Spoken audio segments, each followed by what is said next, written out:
வெற்றிவேல் முருகனுக்கு அரோகரா. முருகா அப்படிங்கன்னா என்ன நாமங்கள்?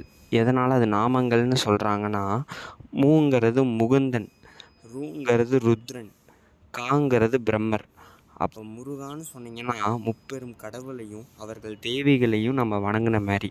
அதனால தான் முருகாங்கிறது நாமங்கள்.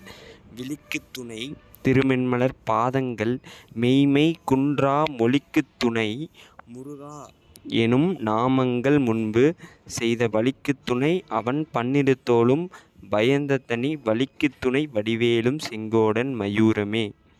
இந்த பாடலில் முருகாங்கிறது நாமங்கள். நீங்கள் முருகான்னு நினச்சிங்கன்னா முருகர் ஓடி வந்து நிற்பார். இந்த 48 நாள் விரதம் மேற்கொள்கிறவங்க நல்லபடியாக காலையில் குளிச்சுட்டு முருகா அப்படின்னு நீங்கள் முருகனுக்கு தீபம் ஏற்றிட்டு நெய் விளக்கு தீபம் ஏற்றுங்க. உங்களால் முடிஞ்சதை பண்ணுங்கள். ரொம்ப கஷ்டப்பட்டுலாம் பண்ண வேணாம். உங்களால் விரதம் இருக்க முடியும்னா விரதம் இருங்க. இல்லை முருகான்னு மனசில் நீங்கள் நினைக்கிறது தான் பெருசு. விரதம் இருக்கிறது பெருசே இல்லை. முருகான்னு நீங்கள் நினைக்கிறது தான் பெருசு. சரிங்களா?